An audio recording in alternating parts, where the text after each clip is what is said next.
Assalamu alaikum 10th class. My name is Faika Shakil. I hope you all are doing well. Due to corona pandemic, Universal High School started online classes for you. Today is our lecture number 12, in which we will discuss the long question number 3 and 4 of chapter number 9, Chemical Equilibrium. In the previous lecture number 11, we studied the long question number 1 and 2 of this chapter.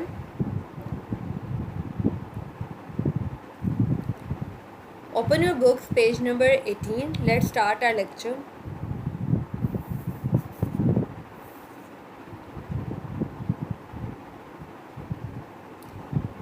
The questions today we are going to discuss. Question number 3 is state the law of mass action and derive the expression of equilibrium constant for a journal reaction.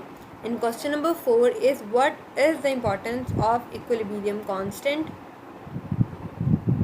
Question number 3 law of mass action को हमने state करना है and then हमने drive करना है उसका expression किसी भी जर्नल रिएक्शन के लिए. सबसे पहले हमने इंट्रोडक्शन देना है लॉ ऑफ मैस एक्शन का कि हमारे पास जो है आपके पास CM Guldberg and the P Waage in 1869 में उन्होंने ये लॉ हमें दिया था. They studied a lot of reversible reaction and put forward this law. उन्होंने बहुत पढ़ने के बाद जो है ये लॉ हमें दिया. स्टेटमेंट क्या है जी लॉ की? The rate at which a substance react is directly proportional to its active masses and the rate of a reaction is directly proportional to the product of the active masses of the reacting substances. क्या आपके पास जो reaction है ठीक है उसकी जो speed है जो रेट है वो डायरेक्टली प्रोपोर्शनल है उसके एक्टिव मैसेस का. ठीक है ये बेसिकली हमें बता रहा है लॉ ऑफ मैस एक्शन.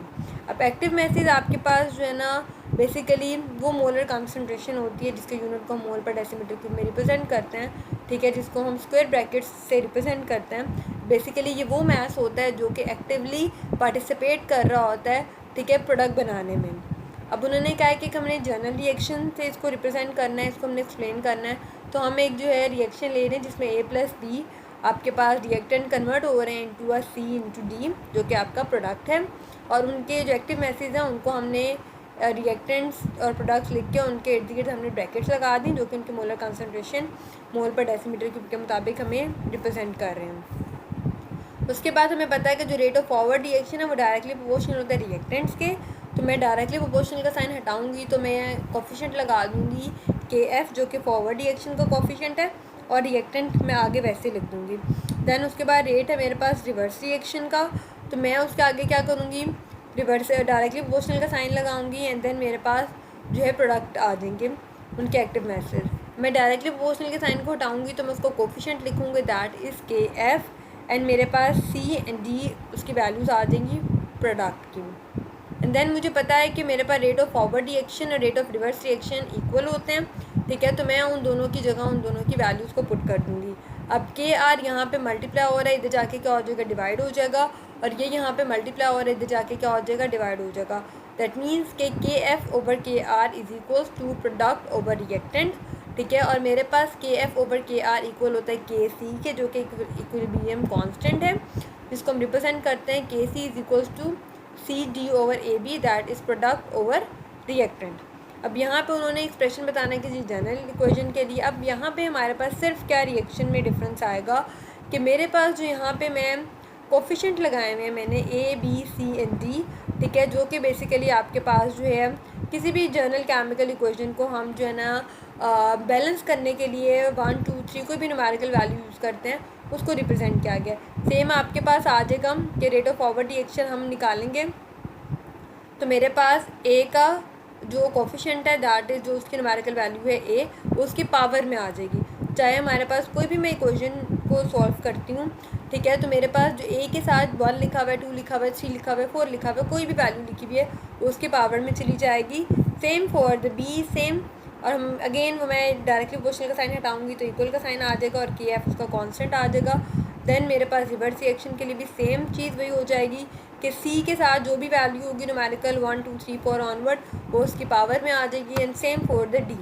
ठीक है और उनको मैं डायरेक्टली प्रोपोर्शनल के साइन को हटाऊंगी तो मेरे पास कोफिशिएंट आ जाएगा. Rate of forward reverse reaction equal हो जाएंगे. देन KR इधर मल्टीप्लाई और इधर जाके डिवाइड हो जाएगा. KF over KR is equal to KC, that is equal to product over reactant. अब बस आपके पास चेंज क्या है कि मैं जब एक जो है ना एक जर्नल इक्वेशन या जर्नल रिएक्शन की बात कर रही हूँ, तो उस इक्वेशन को बैलेंस करने के लिए मेरे पास कोई ना कोई न्यूमेरिकल वैल्यू भी आएगी, तो वो उसकी पावर में चली जाएगी।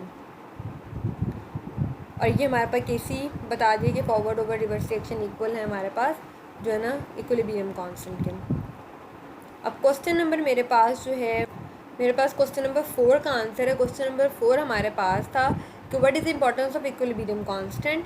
अब हमारे पास इक्विलिब्रियम कांस्टेंट की इंपॉर्टेंस के लिए हमारे पास ये पूरा का पूरा टॉपिक ही आएगा कि पहली इंपॉर्टेंस क्या है जी, हम रिएक्शन को प्रिडिक्ट करते हैं, ठीक है, रिएक्शन की डायरेक्शन को प्रिडिक्ट करते हैं, ठीक है, इक्विलिब्रियम कांस्टेंट के थ्रू, कि हमें जो है बेसिकली कोई भी एक जो है KC की वैल्यू जो मिल रही है, ठीक है, ये हमें बेसिकली बता रही है कि हमारे पास रिएक्शन हमारा किस डायरेक्शन में मूव कर रहा है, ठीक है। अब वो बता रहे हैं कि मेरे पास हाइड्रोजन की वैल्यू सपोज 0.110 मोल पर डेसीमीटर क्यूब है, आयोडीन की वैल्यू मेरे पास जो है 0.20 मोल पर डेसीमीटर क्यूब है, और हाइड्रोजन आयोडाइड की वैल्यू मेरे पास 0.40 डेसीमीटर क्यूब है। और ये तमाम की तमाम वैल्यूज़ मैंने किसी भी टाइम पीरियड में, किसी भी टी मतलब कि रिएक्शन को स्टार्ट हुए 10 सेकेंड्स हुए हैं, 15 सेकेंड्स हुए हैं, 13 सेकेंड्स हुए हैं, कि जितना भी टाइम हो, 1 मिनट हो गया, 10 मिनट हो गए हैं, ठीक है, किसी भी टाइम किसी भी लम्हे में ये चीज़ मेजर कर सकती हूँ, और मैं वो टी की जगह वो वैल्यू लिखूँगी, और इस वैल्यू को मैं QC की वैल्यू में रिप्रेजेंट कर दूँगी, प्रोडक्ट ओवर रिएक्टेंट, ठीक है। प्रोडक्ट का Q था न्यूमेरिकल वैल्यू, तो वो मेरे पास स्क्वायर आ गया, ठीक है, और इन सब की जो वैल्यूज़ थी उनको मैं यहाँ पे पुट कर दूँगी, और मेरे पास जो है एक वैल्यू आ जाएगी, ठीक है। तो मुझे पता चल गया कि मेरे पास जो QC की वैल्यू है दैट इज़ 8.0, ठीक है, और जो बेसिकली आपके पास जो आपकी KC की वैल्यू से क्या है, लेस देन है, तो दैट मीन्स कि मेरा रिएक्शन इक्विलिब्रियम स्टेट में नहीं आया, ठीक है। अभी मज़ीद जनरल प्रोडक्ट के अमाउंट उसको चाहिए इक्विलिब्रियम स्टेट में जाने के लिए, ठीक है, तो रिएक्शन भी फॉरवर्ड मूव करेगा। और अगर आपके पास दैट इज़ वाई आपके पास जो KC की वैल्यू बहुत ज़्यादा इस्तेमाल होती है, ठीक है, बड़ी आपके लिए यूज़फुल है कि आप इससे डायरेक्शन को प्रिडिक्ट कर सकते हो किसी भी रिएक्शन की। जैसे आपके पास अगर QC की वैल्यू कम है, KC की वैल्यू ज़्यादा है, तो रिएक्शन फॉरवर्ड मूव करेगा। अगर QC की वैल्यू ज़्यादा है देन KC, तो आपका रिएक्शन रिवर्स मूव करेगा। और अगर आपके पास दोनों की वैल्यूज़ इक्वल हो गई हैं, दैट मीन्स कि आपका रिएक्शन इक्विलिब्रियम स्टेट में आ गया। अब आपके पास जो second application that is predicting extent of reaction, कि आपका रिएक्शन किस हद तक मुकम्मल हो गया है, ठीक है।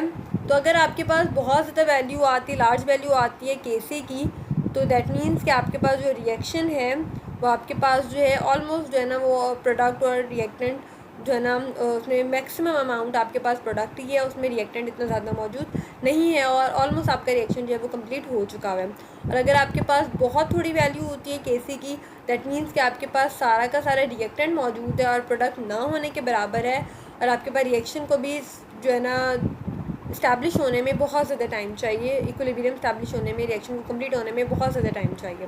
और अगर आपके पास दोनों KC की वैल्यू ना तो बहुत ज़्यादा है ना ही बहुत कम है, तो वो हमें पता चलेगा कि जो रिएक्शन है वो आपके पास जो है ऑलमोस्ट जो है ना इक्विलिब्रियम स्टेट में आ गया है, ठीक है, कि दोनों के अमाउंट जो है आपके पास दोनों की ऑलमोस्ट सेम है। इन लेक्चर नंबर 13 इंशाल्लाह we will start our next chapter number 10 and we will discuss its introduction. That's all for today. Allah Hafiz. Thank you.